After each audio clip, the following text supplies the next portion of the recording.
we're with Steve Statler. Thanks, Steve. Pleasure. Yeah. So if you could tell us a little bit about yourself. I'm the principal consultant of Statler Consulting.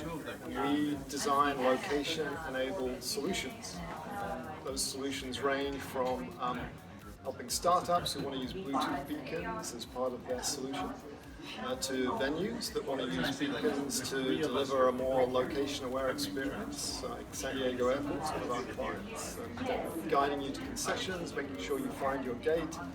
And another example of a client is the big wireless carriers. So helping 911 to work better by delivering better location accuracy. And then the last area, which is actually the reason why I'm here, is around industrial IoT. It's actually the area that I'm focusing proactively on, which is using beacons in manufacturing so that manufacturers can be more aware of where everything is, tools, people, products. Fascinating.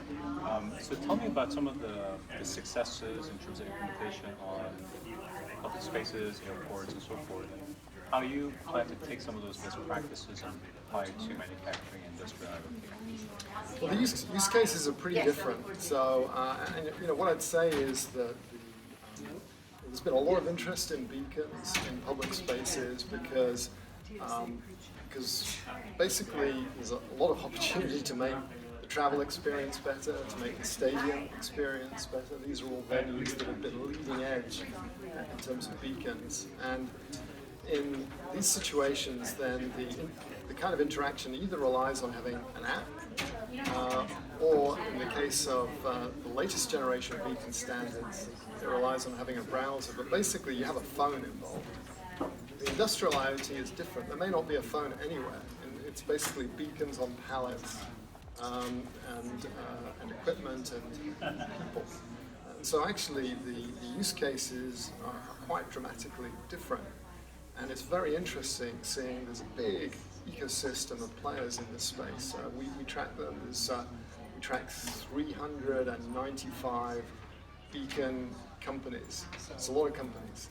And what we're seeing is they're pivoting from the retail, consumer experience stuff to this industrial stuff because the ROI is better.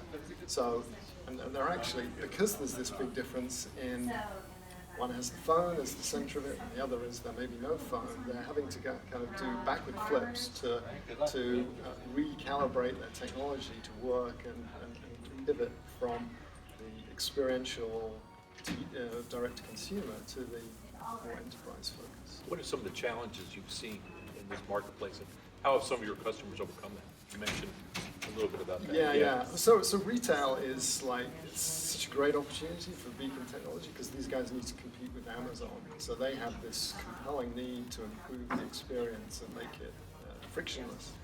But the challenge is, if you've got thousands of stores with minimum wage people and a lot of chaos, basically, how do you deploy these networks of beacons? And so that just dealing with the sheer scale has caused that space to move more slowly. Airports, airports are different. Airports have a more controlled environment. They have someone who's responsible for Wi-Fi, so you can kind of put that in place. But they're basically a shopping mall, only with planes dumping people into the mall rather than cars. And the challenge there is you've got lots of different retailers. And so if you're going to have a beacon experience that's going to make flying better, and you're going to have no-click checkout payment just with your phone without pulling it out of your pocket, which you can do technically. The challenge of that is I've got to work with all these different point of sale systems and these different stakeholders. So generally the challenges are less about the technology, it's about scale and fragmentation. A lot of this is very familiar to the enterprise. They've had location technologies before. It's just been very expensive.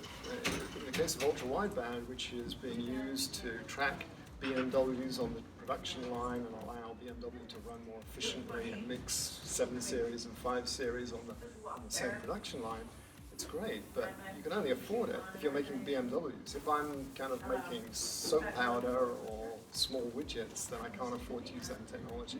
So what's happening is, the news is you can get the kind of functionality you got from very expensive ultra-wideband technology for an order of magnitude less.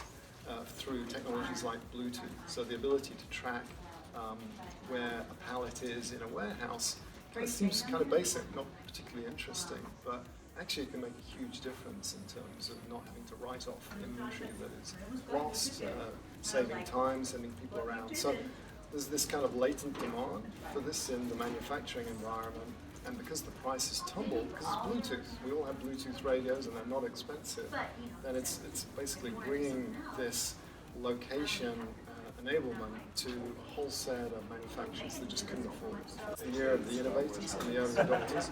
Next year it's down to the marketing to capture it, make it a easy to digest message. Thanks very much for your time today. Pleasure. Learned very much. Thank you.